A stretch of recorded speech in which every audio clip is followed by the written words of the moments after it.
New York Post Sports here with Aljamain Sterling, the Bantamweight champion of the world, taking on Sugar Sean O'Malley at UFC 292 this weekend in Boston.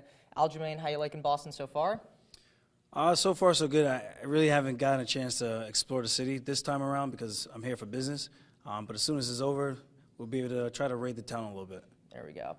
Now, a lot of people are making this matchup as a classic striker versus grappler matchup, but one of the things that kind of stuck out to me after your fight against Henry is he said that he was having a really hard time, I guess, figuring out your funky style, is what he said.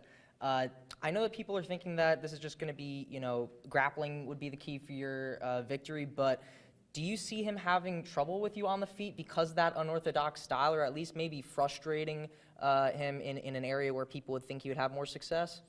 Yeah, I think so. I really do feel I can win this fight anywhere the fight goes. I just want to be smart and take the path of least resistance, which would be, I would think clearly the grappling department.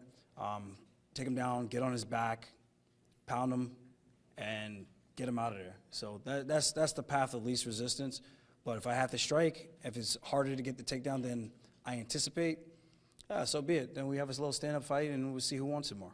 Gotcha. Now, if you do take that path of least resistance, which we're expecting here, if the fight does go to the ground, one of the things that you're very good at and what you're kind of known for is taking people's backs, right? Like that's sort of like your signature thing. When you do that, do you see him kind of walking like a fine line between, not letting him take your back versus like not, getting the takedown? Because one of the things that happens when you try and stand up, for instance, against the fence, is you might expose your back when you're trying to stand up or defend a takedown. Is he going to run into a lot of trouble there having those two threats? I would think so, but they've had more than enough time to prepare. So if they haven't prepared enough for this, then I don't know how much more time he needs in the world. Maybe he needs a high school wrestling coach. We'll see.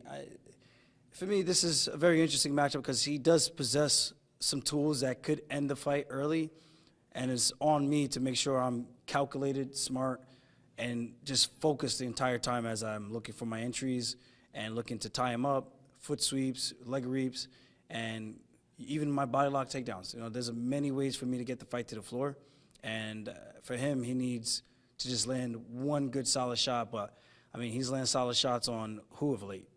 Piotr Jan, and what happened with that? Jan cracked his ass right back. So I don't know. I like to think the other guys that he's been knocking out were just kind of these targets that just walk forward like a zombie.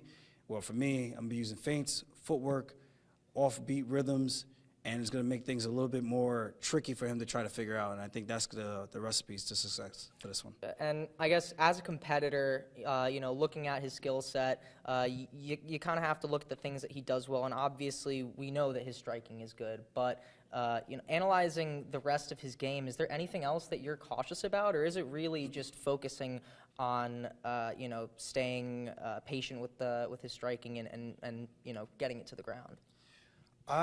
Just attacks up the middle, knees, front kicks, 1-2s down the middle from both stances, and his spinning attacks. I mean, I've seen all these things already in training camp. I've seen them in other fights before.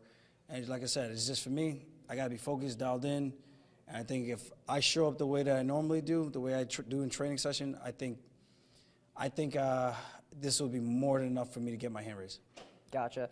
Now, this is Sean's first, title shot, first title fight, 5-round fight. Do you think that that's going to cause some problems with him in the later rounds, or do you think that's not even going to play a factor into it, considering your plan is to dominate him? I do not see this fight going into championship rounds. I really don't. But if it does, I think that it's going to play it's going to play into my favor. I think just because I've been there before, we've had a great training camp, and I know what it feels like to kind of go out there and have to deal with rounds 4 and 5. But I really don't think it's even going to get past 2. Gotcha. Now, your friend Chris Weidman is also making his return on this card. You guys have a deep roster at Law MMA, and there's a lot of times where you guys are fighting on the same card. Are you guys able to watch each other's fights in the locker room, or at a certain point do you kind of have to zone in and just not watch the fight? Are you going to be watching in the locker room? No, I'm definitely going to be watching Chris's return. He's fighting a guy that I've trained alongside in Brad Tavares. Brad's a very good dude. Two really good guys, family guys that are fighting. Obviously, Chris is who I've grown up with, trained with in the very beginning. So, I got to ride with my guy all the time.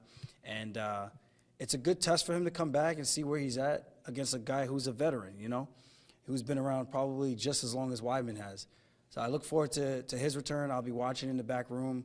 And just like the Newark fight, we had Matt Favola, he fought. I was able to watch him while getting ready for my fight with Henry Cejudo. Gotcha. Now, you've said that there's a high chance, 99% chance, that you move up to 145. But as far as what's next for the 135 division, you have to imagine that Merab is one of the people that's up next for a title shot. Who do you think would be a challenger for his opponent? What do you see next for the 135 division? Man, I'm thinking Merab versus Sandhagen, Merab versus Cejudo when Cejudo gets back. I know Sandhagen just went under the knife, or he's supposed to be this week. So it makes things a little bit interesting to see who they're going to plug in there with him. And then you got Cheeto. If he gets a win, it could be like just right place, right time, and it could just shape out that's the fight that they end up making. So we'll see. I think there's plenty of possibilities with top-level, top-tier talent, and the bantamweight division is the best it's ever been. Alrighty. Now, if you get the job done Saturday night, I have a feeling I know what your answer is going to be, considering I just spoke to Sean and he was talking about Happy Dad. How are you celebrating on Saturday night? I got my own brand, Funk Harbor. I'm going to be drinking this. We just released it. So I'm super excited about this, having a proper celebration toast with my team. And maybe I'll have a little Happy Dad as well and reach out to the Note Boys and tell them what's up. Alrighty. Thank you so much. Thank you. Best of luck. Thank you.